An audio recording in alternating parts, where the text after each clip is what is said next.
Welcome to Casual Compliance, a show about the culture and philosophy of Commander through the lens of the ban list. My name's Gramps. My name is Chili Ben. Hello. It's been a while. The dust has come off. They called me the one take wonder. That's it.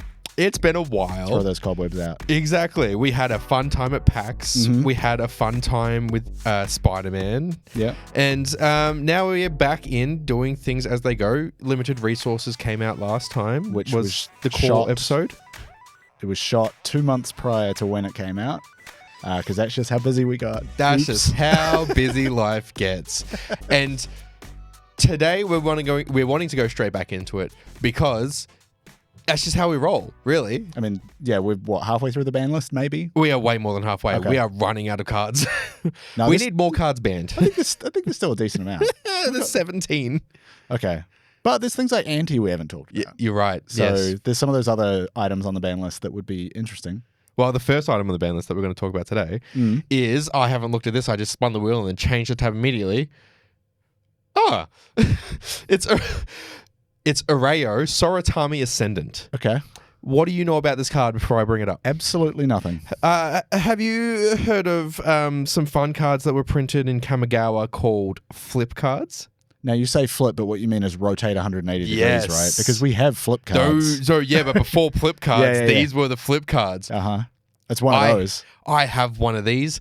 This is very exciting to me. Oh, wow. Yeah, because like half of the cards upside down. Yep. That's right. I have a lot of these.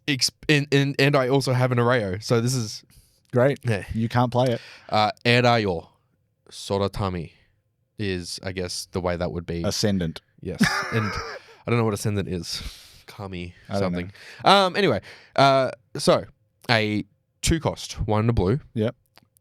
Flying legendary creature, Uh-huh. Moonfolk Monk. It's a 1/1. Okay. That says, yes, flying. Whenever the 4th spell of a turn is played, whenever the 4th spell of a turn is played, Okay. flip Erayo, Soratami Ascendant. Okay. Now, what's the other side? Don't worry. No, I feel like that's important. Is Erayo's Essence. It's a legendary enchantment. Okay. Counter the first spell played by each opponent each turn. You are kidding me.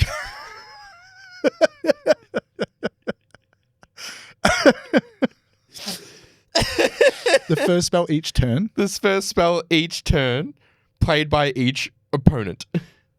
Oh, yeah. So, like, that fucks up people doing counterspells and everything.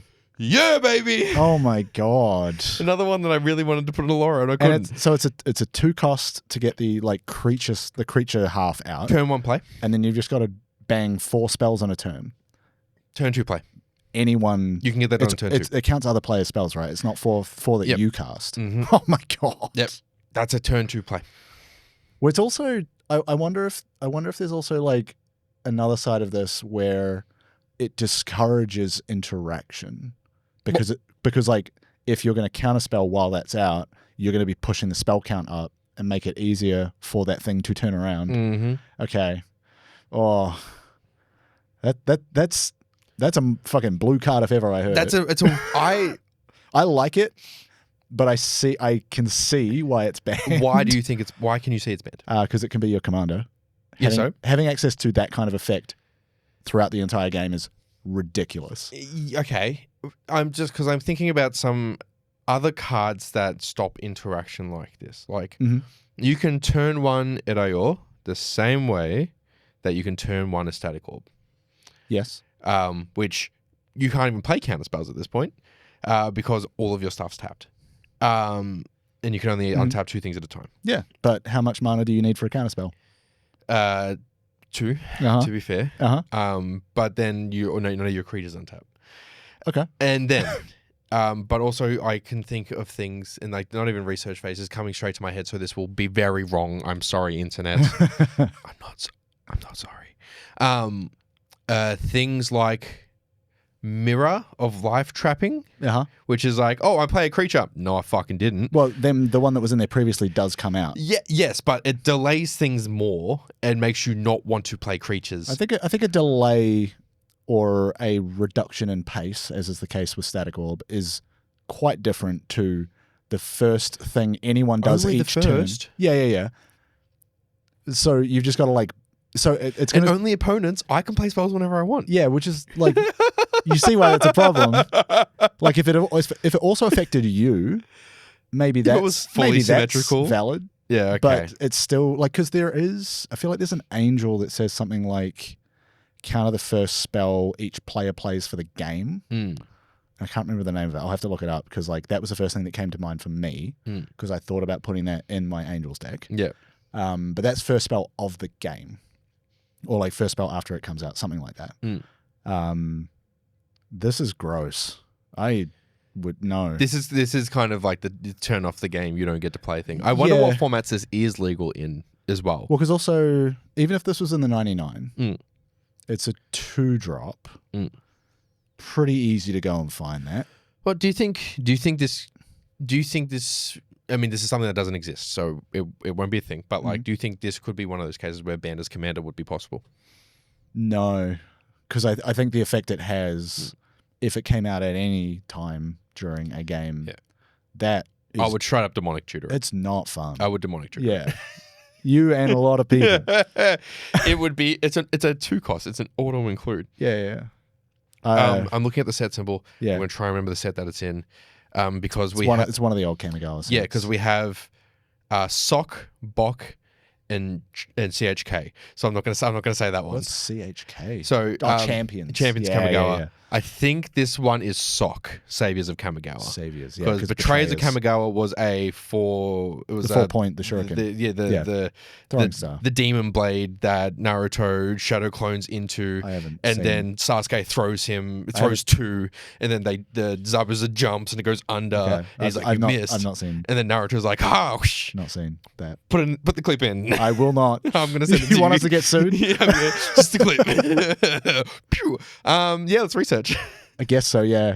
I am only getting bad vibes, and I want to find solid answers. Hey, do you like what you see here? You can go to casualcompliance.fun, give us a little money. Maybe you get to see the behind the scenes content where we show you how we research cards. We don't really show you. It's more that you get to see us stare silently at computers and then every now and then go, huh, that's fucked.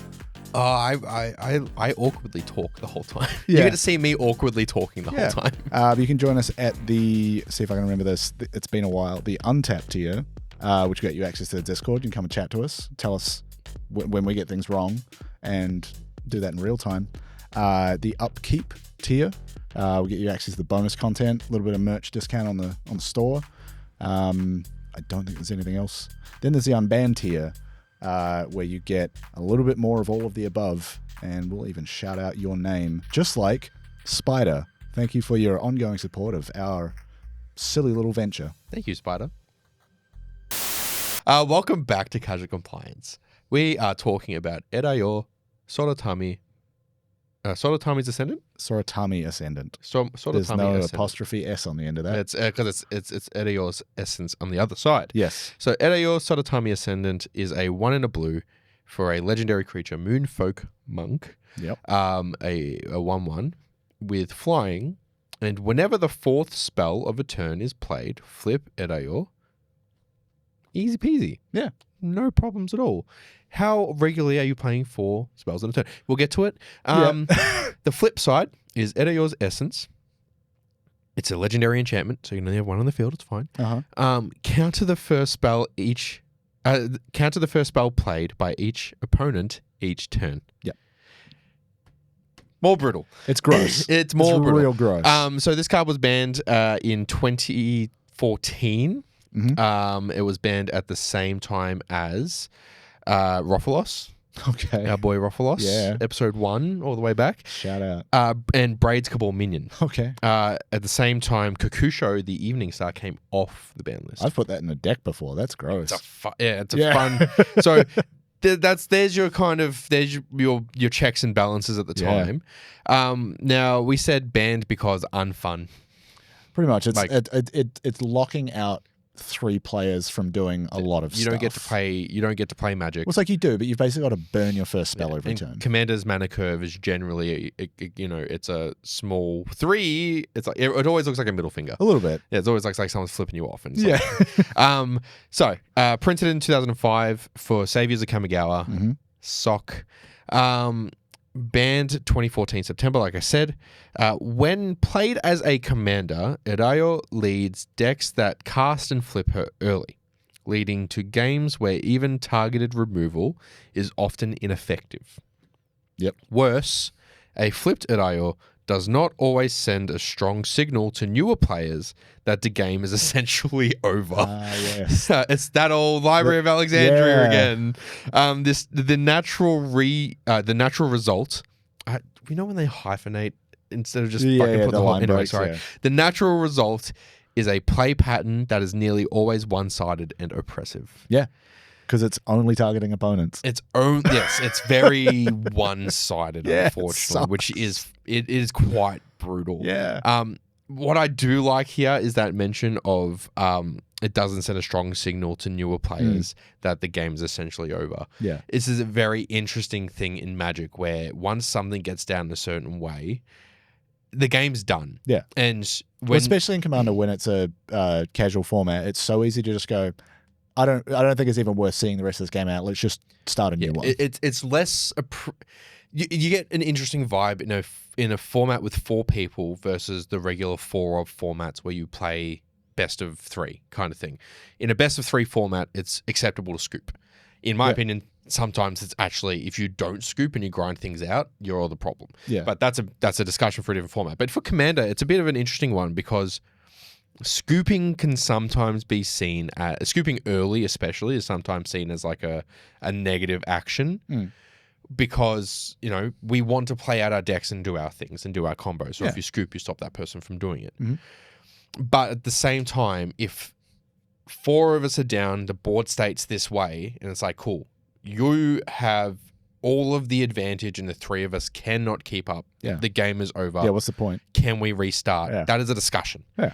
And I've found in games at local game shops and stuff like that, not everyone understands when the game is done. Yes. And that's perfectly fine. But I can see why this is banned for that reason. Yeah. And then there's like ways as Library of Alexandria. Yeah. This one carries the extra bit that I was sort of talking about before is like once that gets to that point of like counter the first spell each opponent plays each turn, it's also okay to say like this is no longer enjoyable. Can we start a new game with different decks and just be like, hey, like I get what you're going for. I'm not here for that kind of time. I wasn't. If this was a commander, sure, you'd see it coming. But like playing against stacks decks is something I prefer to do if I know it's coming. And like I'm not saying I'm always going to say no. Yeah. But it's a thing I would rather know about going in. Absolutely. And speaking of enjoyable experiences, here's why we can unban Erayo. With all of that said. Wait, were there any updates from you are recent right. ban list announcements? So April 2025 this year, don't forget, with the brackets fully in play and the 5 unbans that we were the only people that made the decision of, no one else did. Stop. They released an article. This is not one of those ones where it's like, clearly it's banned and it's a given. This is one where they gave us a little bit of writing, which says, Gavin says, this card is incredibly unfun when flipped early, and structuring your deck to do that on the second or even first turn is fairly easy. Yeah, you drop a bunch of mutagenic growth, mental misstep, What's the thing? Zero cost artifacts. Yeah. Combining it with Arcane Laboratory can end the game, but even without that, it's an oppressive force. It's not that beloved or fun, and not something we're eager to unban at this time. Now, Arcane Laboratory is 2 and a blue, okay, and it's an enchantment from Urza's Saga. Oh my god, I just read it. Each player cannot play more than 1 spell each turn. That sucks. That's so bad. And here's why we can unban it. And you can have that out turn 3. I played sooner. Bunch of fucking 0 cost spells and those 2 cards. That sucks. I really like the interaction, but I never. It's satisfying to think about putting the game in that state. It's like, oh, that's a nice little interaction. I never want to see it in my life. Bracket 5. I think this can be allowed in bracket 5. Why are we forgetting the fucking 4th player, guys? No, anyway, I don't want to start that. Let's talk about why this card could be unbanned. Okay. Yes, newer players don't understand when they're losing. I think that comes down to, hey, fucking talk to people. have a Well, communication. I think some of that does just come with experience and It- like playing out different types of games and seeing the ways that games can end. Yes, but also it's up to me to explain to you, hey, the game is over. I'm not saying it just so we play a new one. I will happily explain it to you. Yeah, and we can run this out. Exactly. Which I've had to do multiple times with Allura. Yes. But then cards. So I played in a modern tournament, which is not Commander, but I saw a card that I wanted to put in a Commander deck, and I keep forgetting to. Chalice of the Void. Okay. 2 generic X costs. So 2, 4, 6, 8, or 10. Only an even number. Can't be an odd number. As far as No, it can't. No, it can't. Yeah, You're paying X. Yeah, it has to be the same You amount. decide what X is, and then you have to pay X twice. Yeah. So Chalice of the Void enters the battlefield with X charge counters on it. Whenever a player casts a spell with converted mana cost equal to the number of charge counters on Chalice of the Void, countered that spell. Right. So if you pay 2, It's a bit niche. if you pay 2, it enters with 1 charge counter on it. All your 1-cost spells are done. No Soul Rings, no Llanowar Elves. Basically, all your mana dorks are gone. Virulent Sliver can't be played. Yeah, I feel like most of the value for that card would come at like 1, 2, or 3. Well, yeah, unless like you Thinking about like the way mana curves typically go. you've got an open board. Mhm. We played a game recently with Ruby where we were all playing red. Yep. And all of our commanders all cost 4, except for one person's who's cost 3. Yeah. Imagine that person had a Chalice of the Void Yeah, but and paid for 6 mana? 8 mana. Oh, 8 mana. Oh, yeah, if you want to shut those Yeah, out. but in mono red, you get there. pretty easy. And Like then none of like- us can play our commanders. Like a guess. So it's because I wonder. Yeah, that's a different question for anyway. So Chalice of the Void, pretty brutal. But I think the difference there is like if in that scenario, if you set that to 4, there's so many things under 4 that you could destroy it with. Yeah, you're Whereas Erayo is saying whatever the first spell is, Yeah. no, it isn't. But also, because for that you could I've got my hand open, Erayo to the battlefield, Erayo's front, and I'm like, you know what, Mishra's Bauble, 0 cost, counts it. Oh no. Yeah. Anyway, target removal. Yeah, but it's turning a bunch of the cards in your deck into chaff essentially. Yeah, you have your throwaway card. Yeah, but building a deck is so much work, So and fine-tuned. it represents so much intent. Like you are sitting there and thinking about every card that goes in, and then to go, okay, roughly half of these are now just redundant because I need to throw them away in order to cast what I actually want to cast. We only need to throw 1 away. Yeah, but until it comes back out. It's do a you have 2-cost. enough card draw to keep up with that? That's why the game is put into such a bad state And by it's a 2-cost commander. yeah. And well, speaking of 2-cost enchantments, have you heard of a card called Counterbalance? I have. I love this card. I genuinely love Counterbalance Yeah. so much. It's an enchantment, blue, same cost as a counterspell. Whenever an opponent plays a spell, you may reveal the top card of your library. It's Clash. If you do, counter that spell if it has the same converted mana cost as the revealed card. Yep. What a rad card. Yes, but yes, it's a kind of like universal counterspell in a sense, but it is conditional. Yes, but let's go back to the middle finger of the mana curve. Most decks, Yeah. unless you're playing, what's that fucking companion commander that everything has to be? Oh yeah. Yeah. Anyway, let's go that. But the thing to remember too is that in a 99 card main deck, you're usually sitting around 30 to 40 lands. That's basically saying like a Imagine third, whiffing on a land. a third of your deck is lands. So like, yeah, sure, that might work, but like, there's still a decent chance it won't. What about? And I did this for Magus of the Library and Library of Alexandria. Oh, yeah, so we yeah. had Library of Alexandria, and then we had Magus of the Library, which was Yes. a creature Creature. that did the same effect on a creature card. Because Library was just a land. What about a Planeswalker that does it? Can I interest you in Jace, Unraveler of Secrets, which I'm pretty sure is legal in Commander. Yeah, it is. And it was recently reprinted at Mythic. Okay. I hope everyone loves emblems. Plus ones. It's a 3 blue legendary Planeswalker into Jace. Scry 1, then draw a card for +1. -2 is return target creature to its owner's hand. Okay. Pretty fun ones. -8 on a 5 starting blue proliferate Planeswalker. You get an emblem with whenever an opponent casts his first spell each turn, counter that spell. It gets Erayo's Essence It does. as an emblem. That sucks. Now, to be fair, I think when we look at all the knobs and dials on a Magic card, as Mark would say. I would also say a Planeswalker you can attack. You can attack a Planeswalker so you can change the cost on it. Get rid of it. Even though changing the cost is super easy, you can change the cost on it. It's also a 5 cost, not a 2 cost. Yes. So and also like by the book, it'll take you a couple turns to get it to 8 before you can even activate that. By the book. Yes. It's a couple turns to get it to 8. Although if you had a doubling season, it would enter with 10. Exactly. So by the book, it's a lot more expensive to do so. So I think what we've learned with Jace Unraveler Secrets is the effect is allowed in the game. Yes. It just has a different cost. Yeah. Yeah. What about then, and this is my final one, this is a very expensive one, but it only triggers once each turn, so I think this is okay. Yeah. This is a card I've put into a lot of decks. I think it's amazing. I played it when it came out in Kamigawa, Neon Dynasty. It's Jin Gataxias. It's Jin Gataxias Progress Time. Amazing card. Doubles my spells, counters your artifact, instant, or sorcery. Only once per turn, though. Yes. But once per turn. Yeah. Now, this is made for a 1-to-1 game. I don't know how this would work with 2 other opponents. Jin Gataxias? So whenever an opponent casts a spell, whenever let me try that again. Whenever an opponent casts an artifact, instant, or sorcery spell, counter that spell. This ability triggers only once each turn. Yeah, it affects every opponent on every turn. So yeah, but only once each turn. For me, because Arena only has 1v1. Yeah. So it fades it out. Let's play this out. We've got 4 players. It's your turn. Yes. You have Jin Gataxias out. Nothing happens because it's when it... Well, like if I double my spells. But yes, but if an opponent casts an instant spell during your turn... If that opponent casts an instant sorcery spell, it gets countered. Yeah, but then it won't trigger again during your turn.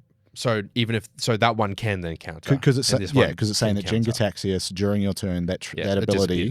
can trigger once. Yeah, so it disappears. Yeah. But then on that turn, same thing. Cool. Which can be a negative as well. I've seen it be a negative where it's like, I don't have a counterspell, you have a counterspell. But it's going to get counted. Exactly. You know, in D&D, there's a concept of being able to automatically fail spell. You can choose to fail a save. You can choose to fail a save. Wish that was the case here. So, yeah, I think my final piece of argument is a favorite of mine. It's a Diffusion Sliver. Okay, you found a way to make slivers relevant here? Yeah, baby! It's 1 in a blue creature sliver, most important creature type of all. It's a 1/1. Whenever a sliver creature you control becomes the target of a spell or ability, an opponent controls counter that spell or ability unless its controller pays 2. Oh, so it's giving your slivers ward 2. Yeah, that's all that says. Not doing anything at all. Anyway, what you need to do is you need to go to Scryfall Tagger and type in counterspell -automatic to find all the reasons why this can and can't be unbanned. Here's why. Yeah, this is the fun part about this episode. We both went to the same list of cards and didn't look at anything else.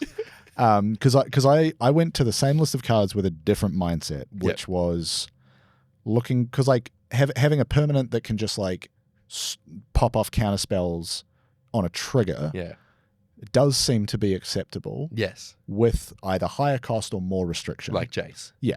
So I think we've ended up making slightly different arguments from the same place.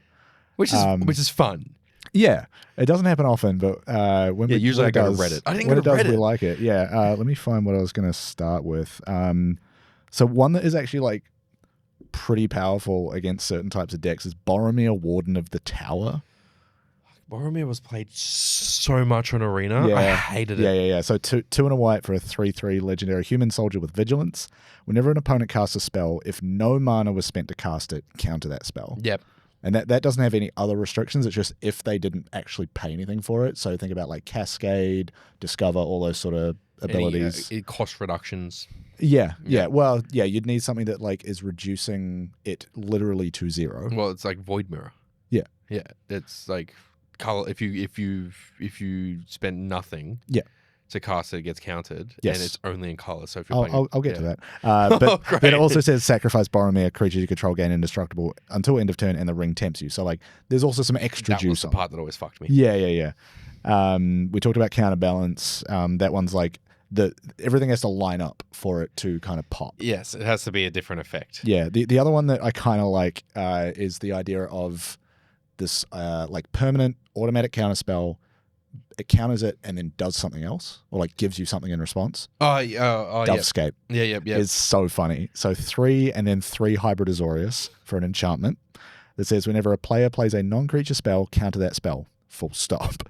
That player puts X 1/1 white and blue bird creature tokens with flying into play, where X is that spell's converted mana cost. Brilliant. That's so fun. That's like, fair. Turn all your spells into a bunch of birds. It's like a magician taking a thing and going, Yeah. dove. Yeah, pretty neat. Yeah. What else have we got? I think there was another one like that where it was like you counter the spell and then they can play the card off the top of your library. Possibly. I might have opened that.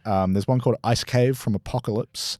Love Apocalypse. 3 blue for an enchantment. Whenever a player plays a spell, any other player may pay that spell's mana cost. If a player does, counter that spell. So basically, as long as people have mana available, this will let you counter it. Mana of that type, because it says specifically pay its mana cost. Yeah, mana cost includes color. Yes. So like if it's a blue spell and you're only in black. Yes. Yeah. But still, again, it's like counterbalance. Like everything has to kind of line up, but it is possible to just go, actually, no. And you have to put some extra without value actually having to have a counterspell. Yeah, there's an extra cost in this. Where is we talked about one from where was this originally printed, like Ravnica Allegiance? Lavinia Azorius Renegade. The RNA, yeah. White and a blue for a card. 2/2 legendary human soldier. Each opponent can't cast non-creature spells with mana value greater than the number of lands that player controls. I have this in a few decks. So like that gets around your idea of like cost reduction, all that sort of stuff. Very fun. Whenever an opponent casts a spell, if no mana was spent to cast it, counter that spell. Neat. Yep. I love that because so many players are like, the idea of playing ahead of the curve is so popular. That's Commander is getting ahead of the curve. Get the mana rocks out, and then you're just tapping out for some big dumb shit. This is like, actually slow down. I've got 2 lands and 40 mana. Yeah. I'm going to play No, you're not. Yeah. One that you and I both brought up and went crazy over, Nether Void. Yes! World Enchantments, baby. 3 and a black for a World Enchantment, only ever printed in Legends. So it's a $7 card. No, sorry, did I say 7? I meant 7 billion. $600 according to Scryfall. Whenever a player casts a spell, counter it unless they pay 3. That sucks. If you send a Nether Void into the show, the address is beep. I will give you $3 and a slap and a tickle. You mentioned Void Mirror. I brought that up. It's a 2-cost artifact. Whenever a player casts a spell, if no colored mana was spent to cast it, counter that spell. Which is wild because Void Mirror, notoriously colorless. Yeah, that's great. What's wrong with that? Put that in a colorless Eldrazi deck. I can't play any more spells. If no, yeah, yeah, you're right. What am I talking about?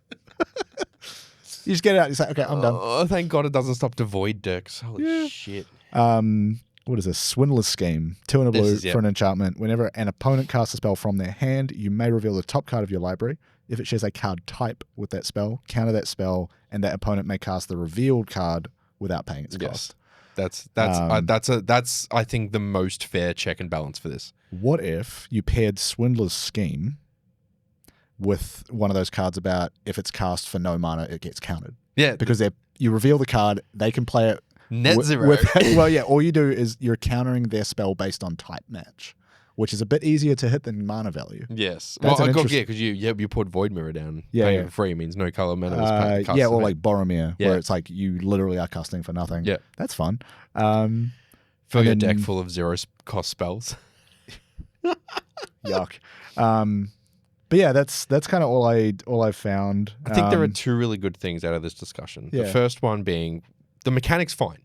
The mechanic isn't the problem. Yeah, the idea of a permanent automatic counterspell, that's fine, is acceptable. It's that this one does not communicate well enough on the card that you are going to lose. This one does not communicate that well enough. It's that plus how early you can do it. Exactly. Whereas it's a lot more expensive. You can see it coming, and we spoke about see it coming with Coalition Victory, going all the way back to that, where you want to be able to see the win coming. Approach of the Second Sun. Yes. You play it, you put it back in 7th on top, play it again, you win. Yeah. With Erayo's, you can't see it coming, and it comes straight away. I mean, it's something that 1 in 3 men experience all the time. You can see it coming a little bit in that you have to get the creature down first, then 4 spells have to go. Yes. within a turn. Which, if you've And built so- around, if yeah, you build around it, but that it will do it. represents like at least 4 moments where you will get priority and the ability to interact with it. Yes, but if you're building around it in a combo deck, you're Yes. going to aggressively mulligan to Oh, yeah. the hand that you have. So You'll be trying to find a handful of 1 or 0 cost spells, That enough you can get lands down. to get it all happening. exactly. Yeah. And then and then that's game over basically. Whereas Yeah. like even Chalice of the Void, you're right. You will have to put a little bit extra effort in, and it's quite limited. You put it down for a 1. Okay, I'm going to pay a 2 cost to destroy target enchantment. Yeah. Or artifact. Artifact, yeah. The second interesting thing out of this conversation is interpretations of information sources, because Yeah. you and I have gone to the same information source. Yeah. No changes at all in them, but with different outcomes and mentioned completely different cards.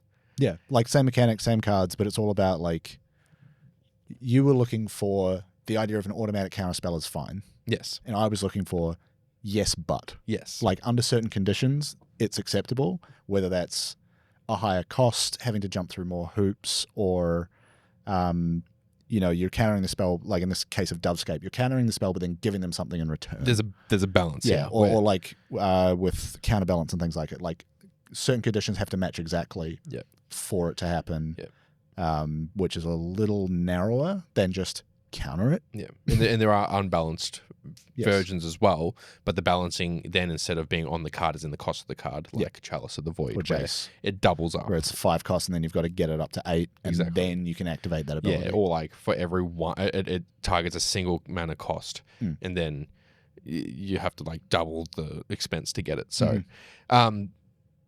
going back to Erayo, Yes. Erayo, how would this card be able to be unbanned? Ooh.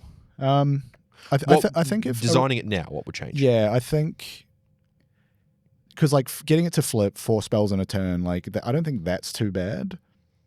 It's the Erayo's essence side that would need to change. Yes. I think it would need to be like not just the first spell played by each opponent each turn. Maybe it's like the first spell by each opponent on a turn other than their own, like something a bit narrower that's maybe a little more interesting than just a blanket counterspell effect. So, so symmetry wouldn't fix this if it was symmetrical. Actually, that would be an interesting way to do it. Is like the first spell that someone plays on a turn that isn't their own that gets countered. Yeah. That I think could lead to interesting games Yeah. without being too oppressive. It's still not great. Because a lot of these stack pieces aren't symmetrical. Some of them are, like Static Orb, once again, Smokestack, all symmetrical. Yeah. But like Erayo's Iona, who is also banned. We haven't done that yet. I'm very excited for that Yeah. one because I have 3 Ionas now and I want to play them so bad. Yeah. But I think if this was just less of a universal effect, maybe more symmetrical, given how cheap it is, the fact that it's just the first spell is crazy. Maybe something. So there's a way you could do this that incentivizes Erayo having to leave the battlefield and come back and redo the loop, which is like counter the first spell each player plays after this flips. Yep. And so once that's been spent, you would have to have it re-enter and re-flip in order to like reset that effect. Yeah. That could be a way to do it. Yeah, like the Angel. The Chancellor of the Annex, which Chancellor we of didn't the talk Annex, about, but the it's a 4 white Angel from New Phyrexia, comes in at a 5/6 with flying, has a pre-game action on it. You may reveal it from your opening hand. If you do, when each opponent casts their first spell of the game, counter that spell unless they pay 1, and then it just has a regular effect on it. Whenever an opponent casts a spell, counter unless they pay 1. The only pre-game action that matters. Yeah. Um, So like that pre-game, the way that I don't know how you would word it for the idea of like it's quite wordy as a pre-game it's action. kind of like the way exhaust works. Yeah. Like it would need to be worded in a similar way where it's like you need it to re-enter the field to be able to make use of that effect again. That makes sense. Yeah. Alrighty. Well, I'm looking at you. If you want to be able to cast your opponent, if you want to be able to counter your opponent's spells on the first turn, you should go to casualcompliance.fun. Let us know. Interesting. Okay. Because being a casual compliance, untap, upkeep, or unban member lets you counter your opponent's first spell of the game Yeah. unless they pay one. I'll come to your LGS and I'll tell everybody at your table that's true. Or you don't shout, you don't go judge, you go counter compliance, and we say, oh, countered. That's so wordy. I think just shout counter, see what happens. Counter! Objection! Counter compliance, not fun. No objections there. That was actually a good tagline. I'm happy with that. No objections there.